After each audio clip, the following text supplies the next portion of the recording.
I awoke in the middle of a golden field to the clicking and clattering of my own body.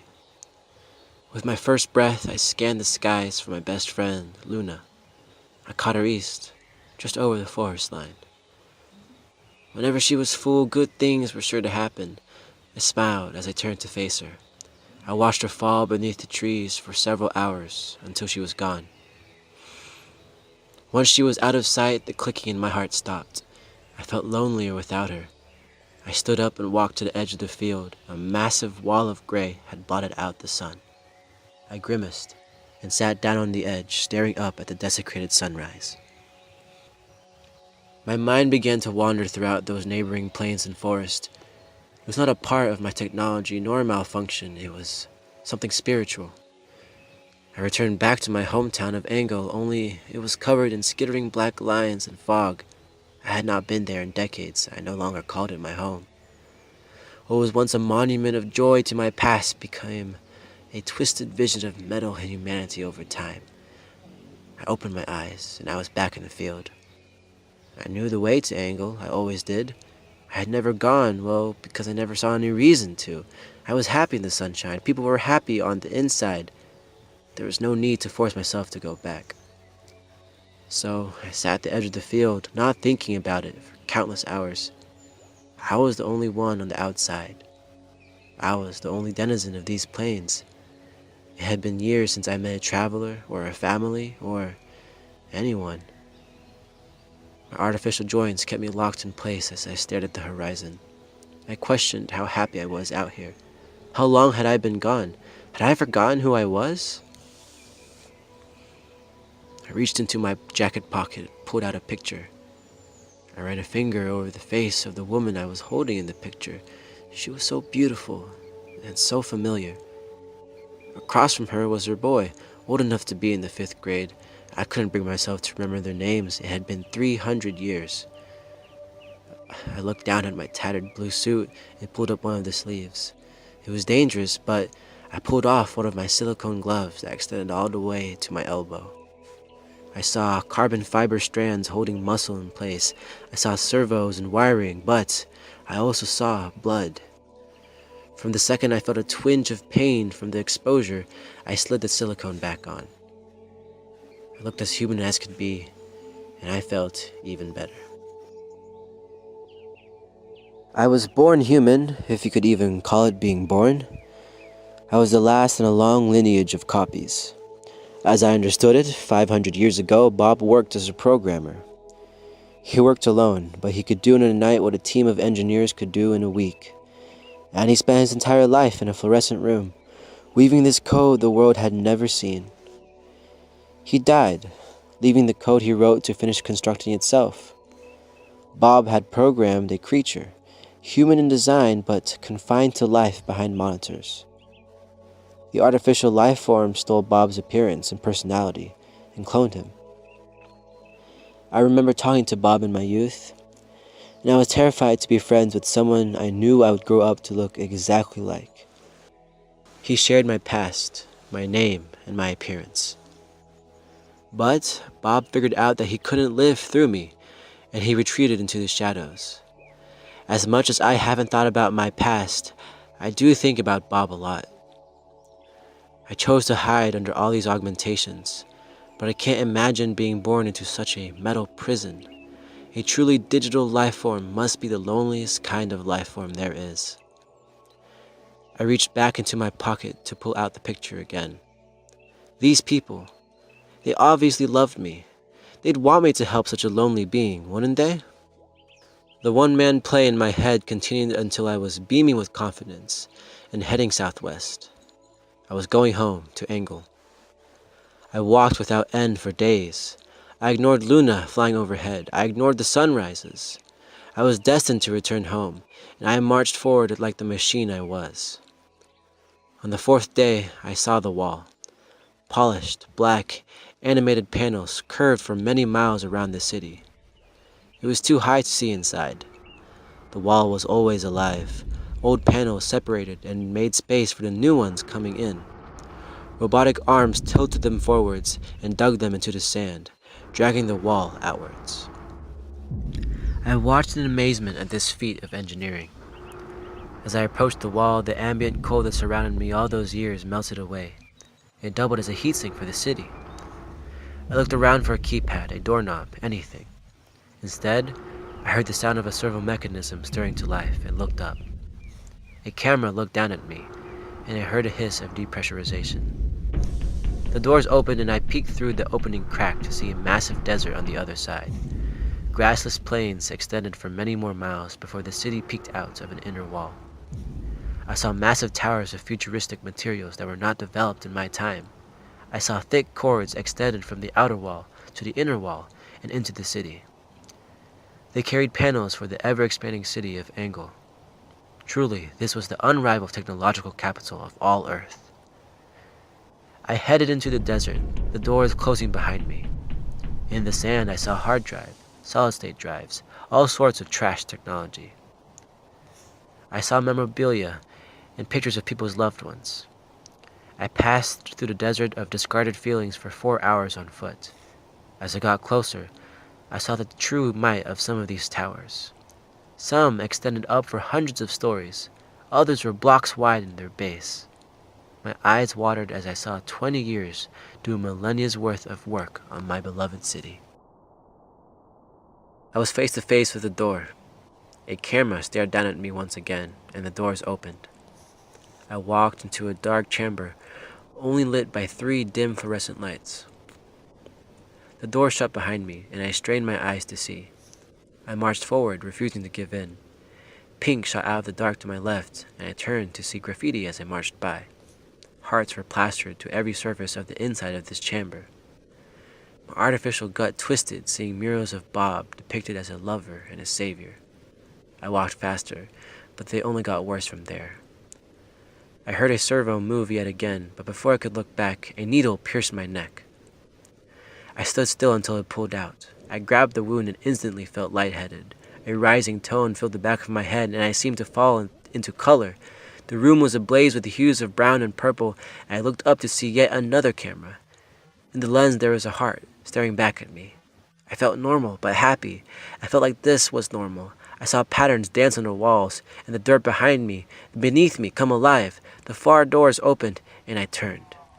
In front of me stood Bob, finally free of his monitor.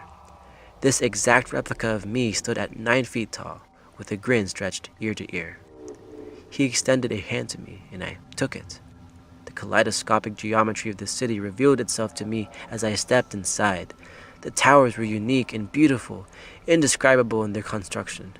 The earth beneath me shook, and I looked down to see me and Bob were standing on a hand, a massive fleshy human hand.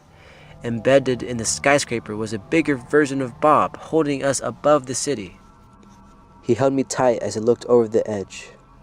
There were millions of people below in a forum, all with their own Bob holding them. He was on TV screens, on murals on the side of every skyscraper, in the hearts of every man, woman, and child in Angel. Such a sight of unity and love brought me to tears. I loved Bob for this. The hues continued to flash through my eyes as I latched onto him and cried into his jacket. I mumbled endless incoherent thanks. Bob patted my back and held me close. The hand extended up into the night. Floor after floor we rose to the top of a skyscraper. I could see the entire earth from here. I could see all the fields and forests I hid in for the past 20 years. I was finally home. I was finally happy. Bob pulled my head up from his shoulders and unexpectedly kissed me. I broke from the kiss and took several steps back. His lips felt like real lips. His jacket felt like a real jacket. I was starting to come back when a white flash of light blinded me. I saw the faces of everyone in the city. The entire world was inside the city.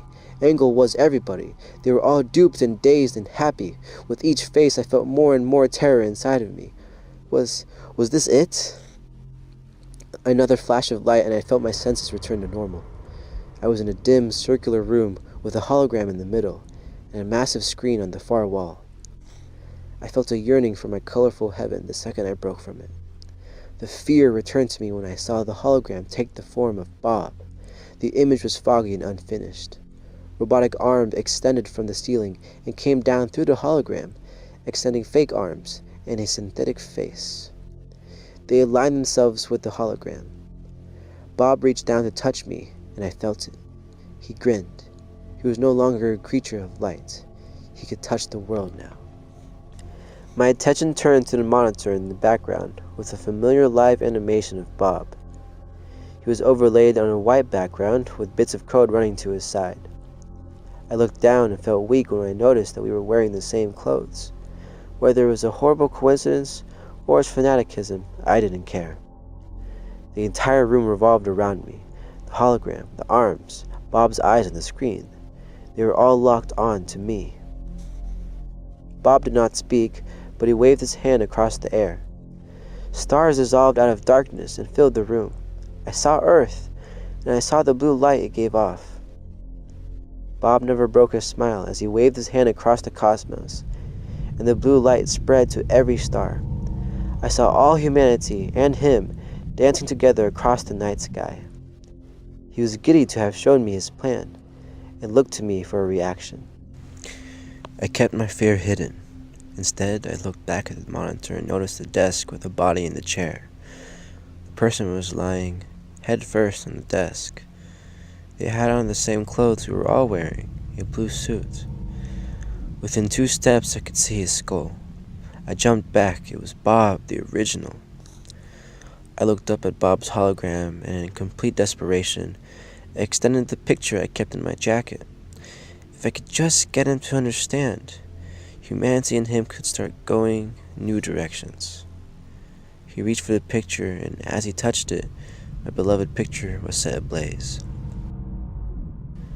The embers fell to the ground, and I fell to my knees in horror. My artificial heart began to clatter. Bob took this as a sign of how cemented our love was. He hugged himself inside the screen and on the hologram. He closed his eyes as he sighed a breath of finality. When he opened them, he saw me and looked with a desperation I will never forget. I found a breaker while he embraced himself. When he opened his eyes, my finger was around the main switch. Every device in the room was trained on me.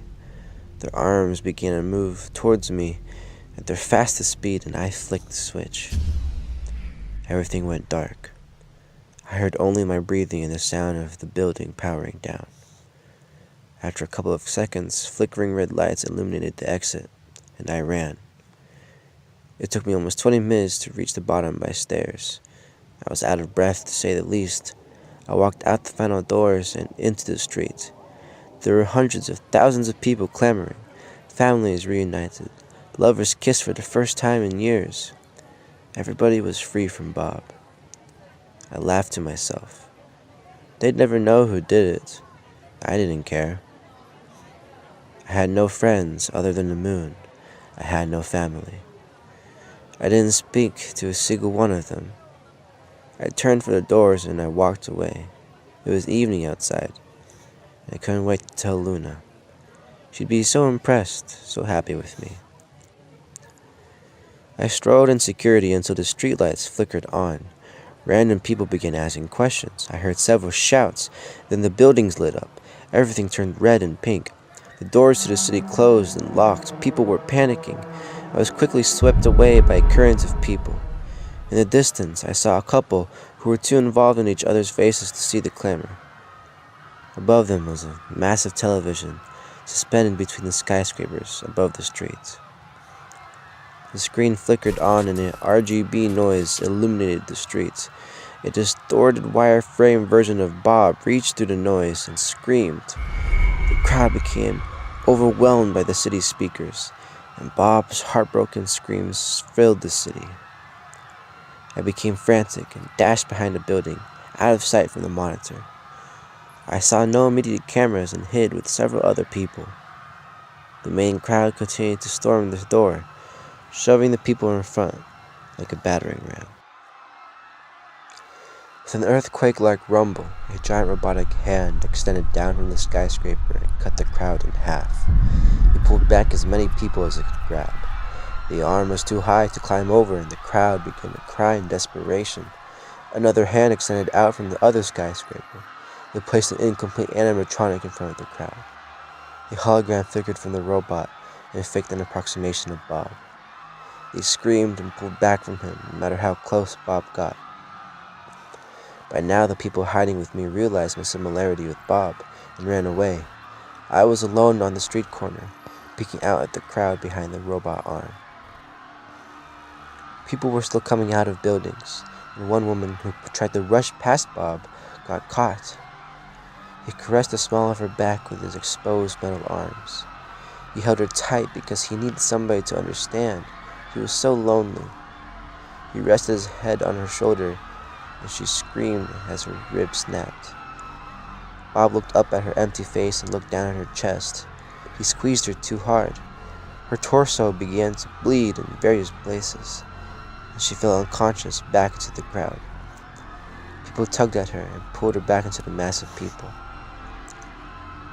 Bob snatched a girl who got too far from the crowd. He pulled her closer and dipped her to the ground as if to dance. He closed his eyes as he serenaded her with his broken song. She screamed and kicked in his titanium grip. He kissed her. When he opened his eyes, he had taken most of her face with his mechanical jaw. Bob looked down at how blood-drenched he had become. His horrified screams burst through the city and echoed across the plains. He reached for another girl, only grabbing her arm. The crowd held onto her other arm and Bob became furious. With a single motion, he ripped off her arm with his superhuman strength. The arm raised his animatronic form for the whole city to see. He called out for peace and understanding as he was soaked in blood. I saw a glint to my right and looked over to see a camera staring directly at me. When I looked back at Bob, every camera in the city was staring back at me. I ran down the inner wall as I heard his furious screams catch up behind me. Regardless of who was in his way, Bob smashed his giant hands to the ground, trying to catch me. Not knowing what to do, I doubled back and grabbed onto one of the arms. It was raising itself to prepare for another hit. I jumped from the arm onto the ledge of the inner wall and looked down at the desert. It was at least a 6-story drop. I didn't care.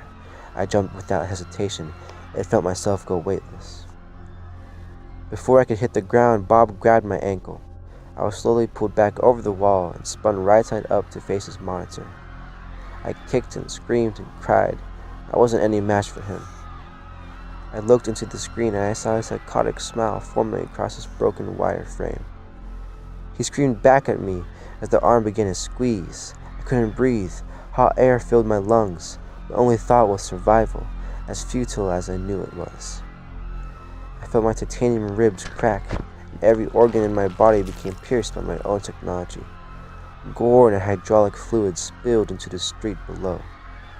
I was watching myself die. I was always here, always watching. Bob grinned maniacally as he spun my corpse in his hand. He flung me to the distance like garbage. He turned to the crowd trying to break down the door and laughed. He marched forwards, baring his massive arms at them. And the city was still flickering red and pink. Everything sped up. The crowd turned into a blue light that floated across the town. I looked back at Bob, only he was no longer on the far side of the screen or inside a metal cage. I saw a human in his place, staring at the horizon in curiosity.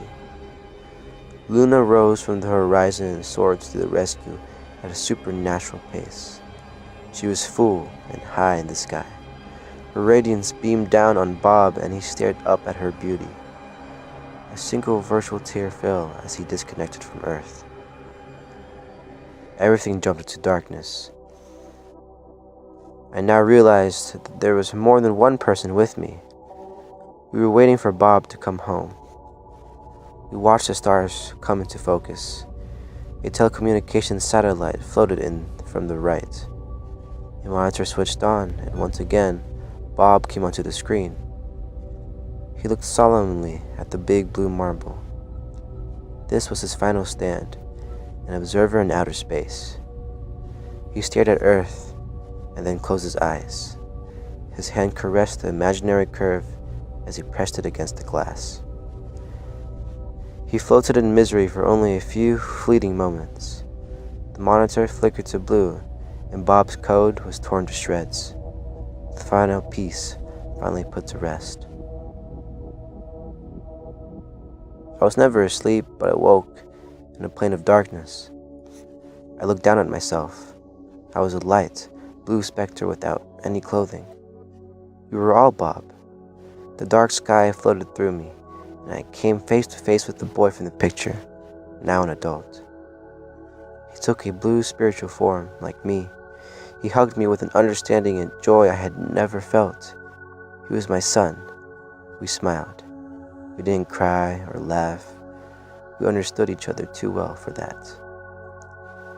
I looked off into the distance and saw another faint blue light. I walked into the darkness and saw the woman. We held each other tightly and she kissed me. She was my soulmate. We both dissolved to the darkness like dust. Our light blue particles filled the void as they cooled into sameness. We were one with all.